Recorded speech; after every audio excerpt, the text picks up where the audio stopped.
자, 우리 잃어버린 자를 위한 복음 누가복음 두 번째 시간 사랑의 향기, 사랑의 향기라는 제목으로 하나님의 말씀 나누고자 합니다. 사랑은 참 대단한 힘입니다. 보이지 않는 강력한 힘이죠. 사랑은 사람의 마음을 말 그대로 들었다 놨다 하기도 합니다. 사랑이 뭐길래 사람을 설레이게도 하고 또 기다리게도 하고 또 한편으로는 속상하게도 하고 아프게도 하고, 사랑이라고 하는 것이 이런 양면성을 지니고 있습니다. 너무 사랑해서 좋기도 하고 또 너무 사랑해서 아프기도 합니다. 우리는 완벽한 사랑을 꿈꾸죠. 충만한 행복을 가져다 줄 그런 사랑을 누구나 추구합니다. 사랑의 열기가 식은 연인들이나 사랑의 열기가 식어버린 부부들을 보면서 사랑에도 유효기간이라는 게 있구나라고 생각하는가 하면, 저런 게 사랑이라면 난 차라리 결혼하지 않겠어 라고 이야기하는 청년들도 봅니다. 참 알다가도 모를 게 이 사랑이라는 것입니다. 모든 한국 드라마에는 애정 라인이라는 게 존재하죠. 모든 노래 가사에도 사랑이 나옵니다. 주로 애절한 사연이 담긴 사랑 노래들이 많은 것 같습니다. 떠나간 여인, 옛 연인을 못 잊어 하는 그런 가사들도 많아 보입니다. 사람들은 사랑을 하면서도 또 다른 사랑을 꿈꾸는 신기한 경향도 있습니다. 부부간의 사랑으로 충분하고 더 이상 외롭지 않을 것 같지만, 사실상 부부간의 사랑도 완벽하거나 완전하지 않기 때문에 오히려 외로움을 느끼기도 하고, 또 사춘기의 방황처럼 권태기의 방황을 겪는 중년들도 봅니다. 사랑엔 일종의 마력이 있는 것 같습니다. 사랑이라고 하는 것이 향긋한 그런 향수와 같아서 우리 곁으로 다가오면 그 냄새를 우리는 맡게 되고 거기에 끌리기도 합니다. 실제로 사람을 만날 때도 사람이 향기에 반응한다는 그런 아리커를 본 적이 있습니다. 그래서 이제 입냄새가 심하게 나는 사람한테 사람들이 쉽게 처음에 그런 만남이 이루어졌을 때 매력을 잃어버린다고 해요. 여러분 소개팅 나가시는 분들은 신경 써서 입냄새를 제거하고 가시기 바랍니다. 오늘 본문에서 우리는 사랑의 그 진한 향기를 내뿜는 한 여인을 만나게 됩니다.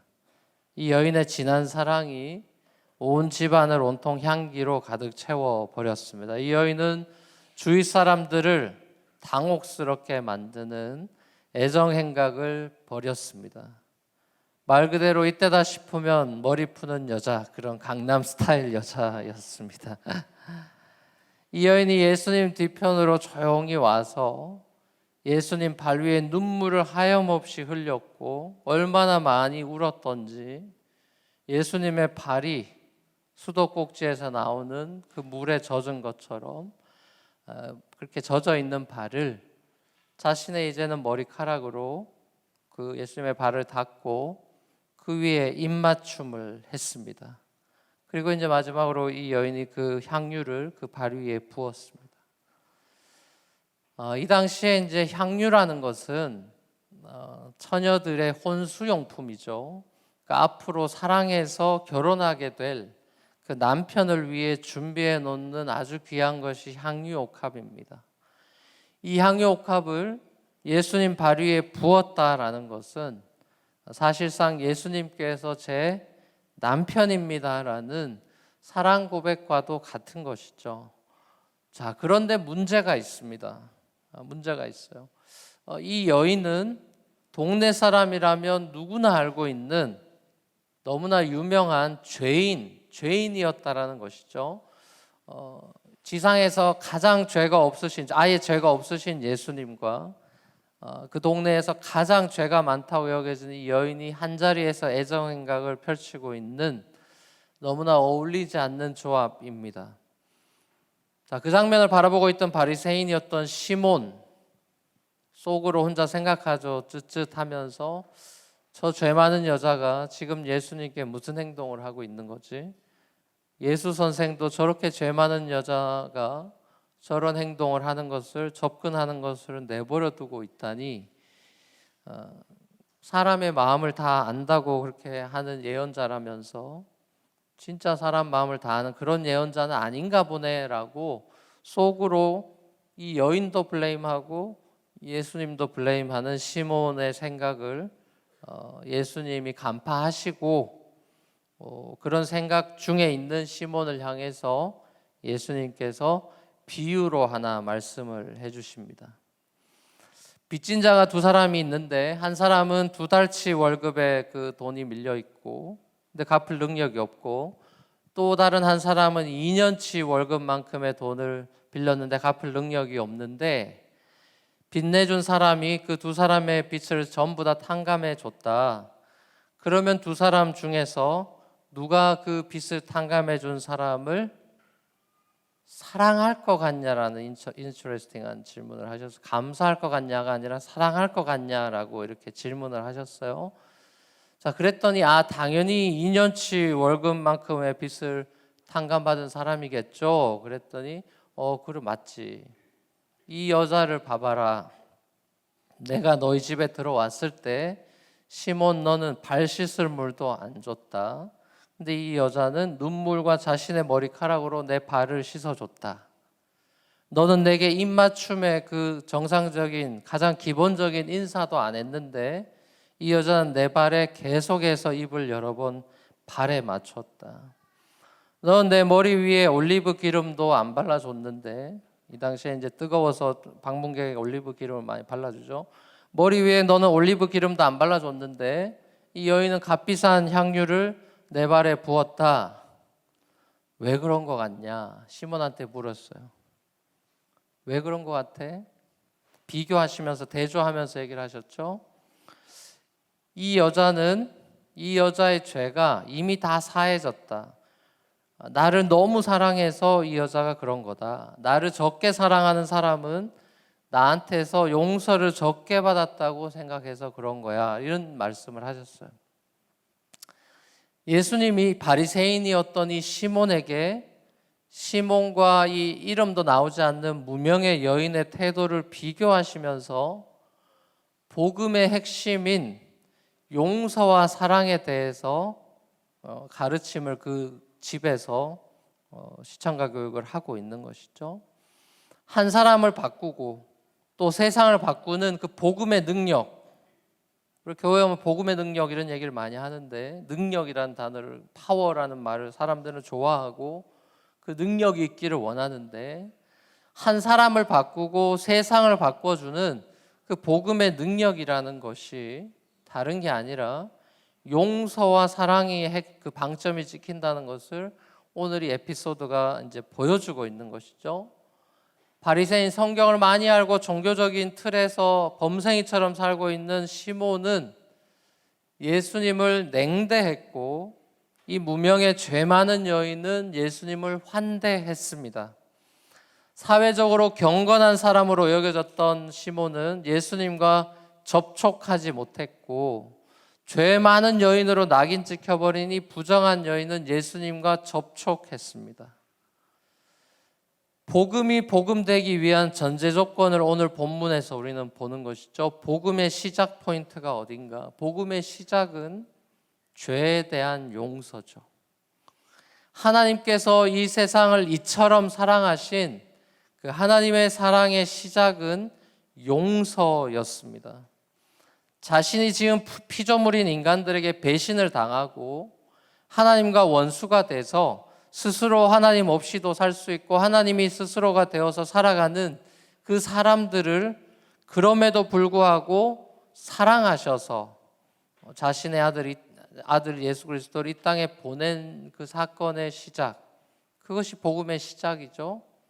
그 복음은 하늘의 용서로부터 출발한 것입니다. 하나님의 용서가 아니라면 그 누구도 구원을 받을 수 없는 것이죠. 예수님이 시몬에게 이것을 가르쳐주고 있는 것입니다. 이 여인이 왜 이렇게 당돌하고 용감한 행동을 서슴지 않고 할 수 있는지 아느냐? 이 여인은 용서의 참된 의미와 가치를 알고 있다. 아니, 죄가 무엇인지 잘 알고 있다.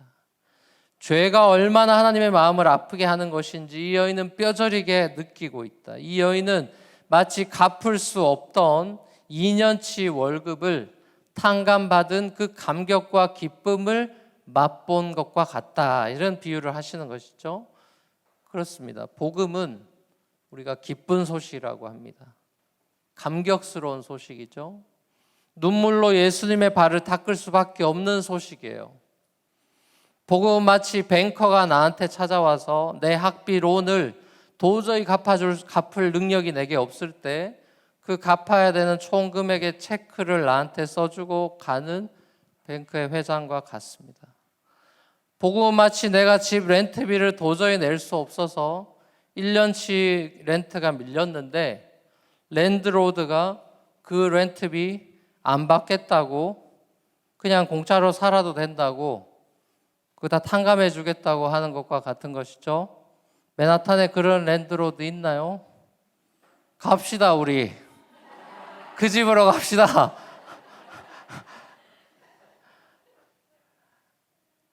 예수님이 그런 랜드로드죠. 이 땅의 진정한 주인이신 예수님은 우리에게 렌트비를 탕감해 줬어요.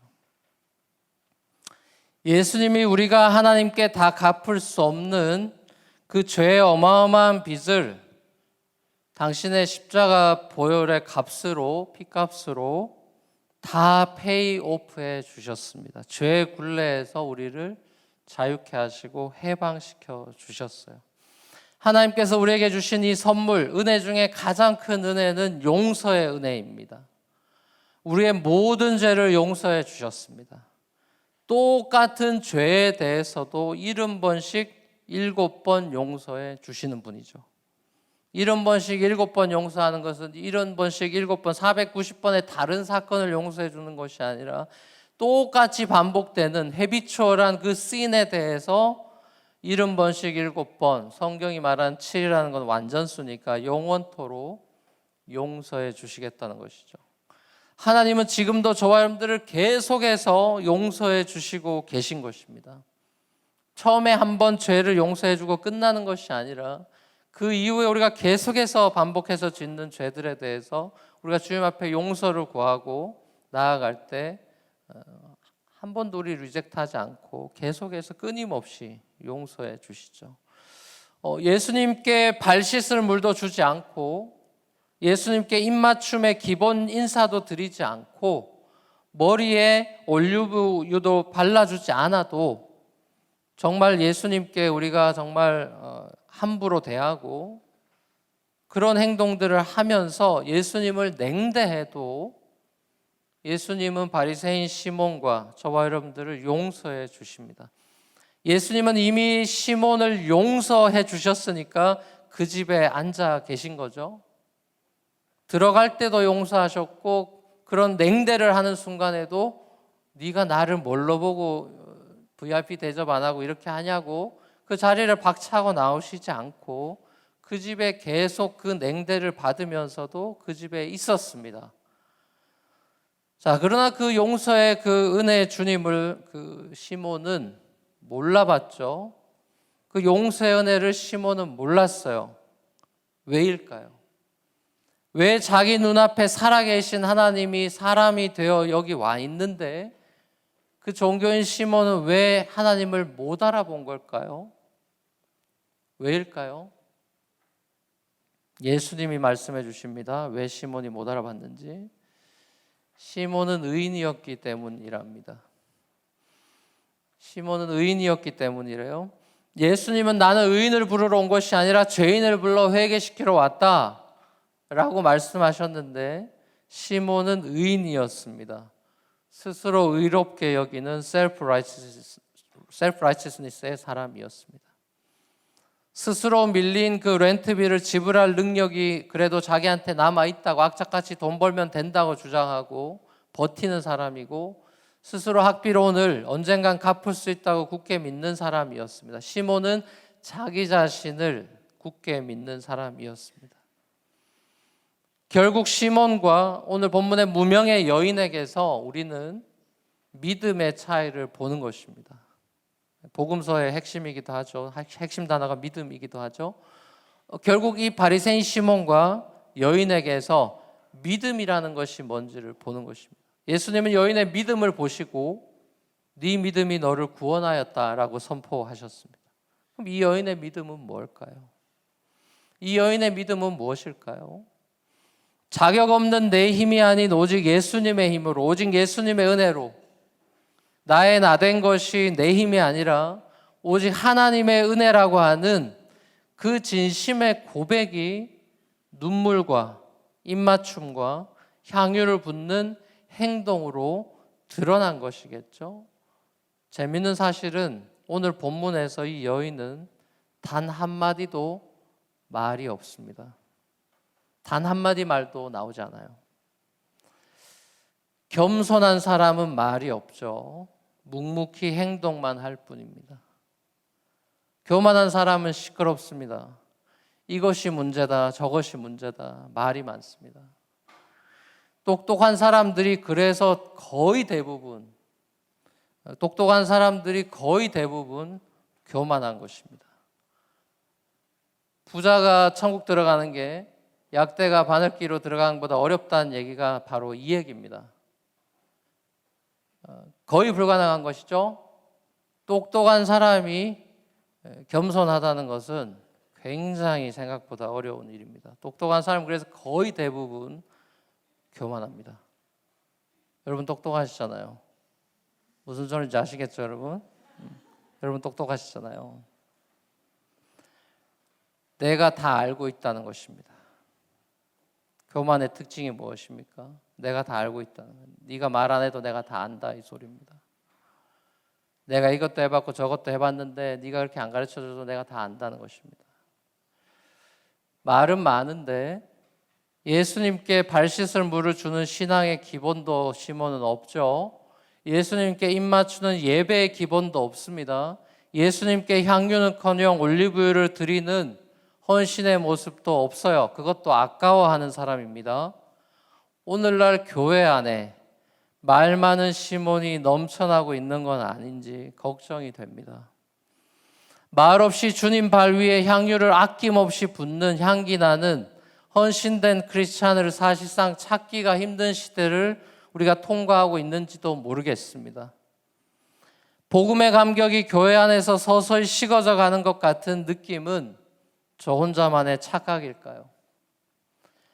교회들은 다른 것에서 기쁨을 찾으려 하는 것 같습니다. 더 편리하고 화려한 건물, 더 많은 사람들, 나랑 비슷한 그 사람들이 많이 모여 있는 그런 모임, 나와 다른 사람들에 대한, 나와 너무나 차이가 나고 정치적인 색깔이 다르고 생각이 다르고 가치관이 다른 사람들에 대한 비방과 뒷담화 등에서 기쁨을 찾으려고 하는 성도들도 봅니다. 왜일까요? 왜일까요? 왜 이렇게 교회나 가정이나 사회가 하나 되지 못하고 또 특별히 교회가 복음의 감격을 잃어가고 다른 엉뚱한 것에서 기쁨을 찾으려고 하는 것일까요?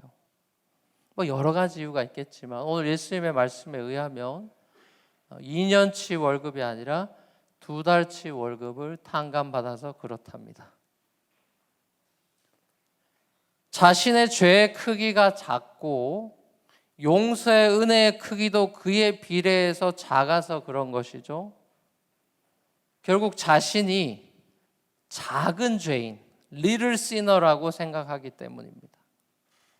little sinner라고 생각하는 거예요. 사도 바울이 왜 그렇게 복음에 미친, 복음에 매달린 삶을 사도 바울이 살 수 있었을까요? 바울의 고백을 들어보면 알 수 있어요. 바울이 뭐라 그럽니까? 나는 죄인 중에 괴수다. The worst sinner라고 말만 하는 게 아니라, 겸손한 척 하는 게 아니라 바울은 진짜 자기가 worst sinner라고 진심으로 믿었습니다. 우리는 교회 안에서 베스트 시너가 되기를 원합니다. 내가 그래 죄인이지만 그래도 저 사람보다는 괜찮지. 내가 그래도 저 친구보다는 낫지. 내가 새벽 기도랑 한 번 더 가지. 수요예배라도 한 번 더 가고. 이런 것으로 사람들을 보면서 내가 그래도 그나마 괜찮은 시너라고 착각합니다. 바울이 로마 감옥에서 빌립보 성도들을 향해서 편지하면서 남을 나보다 낫게 여겨라. 너보다 괜찮은 사람으로 생각해라. 자, 그것이 겸손한 성도의 모습이라고 이야기합니다. 내가 저 사람보다 낫다라고 생각하니까 교만해지는 것이죠. 여러분이 하나님보다 낫다고 생각하니까 하나님 앞에서 까부는 것이죠. 대부분 형제들, 여기 있는 우리 형제들은요, 형제들끼리 모이면은 자기가 정우성만큼 잘생겼다고 생각하지 않지만 내가 얘보단 낫다고 생각합니다. 자매들은 그걸 형제들이 이해해 주셔야 돼요. 자매들은 거울 보면서 대부분 본인이 이쁘다고는 생각하지만 대부분 자매들은 자기가 좀 뚱뚱하다고 생각하고 살을 빼야 된다는 생각을 많이 한대요. 근데 형제들은 거울 보면서 기뻐합니다. 부모님께 감사하고. 어이가 없죠, 여러분. 여러분 순안에 있는 형제들이 다 그런 생각하고 있습니다. 내가 얘보다 낫지 그러고 있어요. 그게 사람입니다, 여러분. 그게 사람이에요. 여러분들이 어떤 사람이냐? 여러분이 여러분을 어떤 사람으로 여기는가? 난 나 자신을 베스트 시너라고 생각하는가? 워스트 시너라고 생각하는가? 예수님께서는 용서의 중요성을 주기도문에서 가르치셨고 우리가 하이델베르크 오르면 마지막에 주기도문을 받고요. 주기도문이 나오는 이 마태복음 6장에서는 주기도문 바로 끝나자마자 예수님이 다시 한번 용서를 이야기하죠. 용서 부록이 나와 있죠. 그 주기도문의 6가지 티칭 중에서 마지막 다시 한번 용서를 강조하고 있습니다. 우리가 사람들을 용서해야 하는 이유는 너무나 명확하고 단순합니다. 우리가 갚을 수 없는 빚의 탕감, 죄의 용서를 하나님께로 이미 받았기 때문입니다. 우리가 왜 자꾸만 사람들을 정죄합니까? 왜 우리가 교회 와서 순원이나 순장이나 목사님이나 집사님이나 장로님이나 권사님이나 사람들을 만날 때마다 왜 우리가 불편해하거나 정죄하거나 손가락질합니까? 용서의 은혜를 마음에 품고 그 용서의 은혜가 내 마음에 머물게 하고 있지 않기 때문이에요. 복음의 감격을 가슴에 품고 살고 있지 않기 때문에 그런 것입니다. 자기가 어떤 사람인지 잊어버렸어요. 자, 그러다 보니까 처음 사랑이 식어지고 식어진 정도가 아니라 차갑고 딱딱하게 굳어버린 길가 같은 마음이 되고 마는 것입니다. 우리 기독교인들이 날마다 자신의 마음을 점검해야 합니다. 성경이라고 하는 말씀의 거울에 자신의 내면을 비춰봐야 합니다. 여러분, 누가 죄인인 걸 깨닫는 사도 바울이라니까요. 말씀을 많이 아는 사람이 자기가 월스트 시너라고 생각하는 것입니다. 그게 정상이에요. 말씀을 어설프게 아니까 자기가 꽤 괜찮은 줄 아는 것입니다, 여러분. 죄는 어떻게 드러납니까? 누가 지적질해줘서 드러나는 게 아니라 말씀의 불을 켜면 방이 어두우면 지저분한지 하나도 안 보이죠? 방에 들어가 스위치 켜면 지저분한 거 다 보이는 것입니다.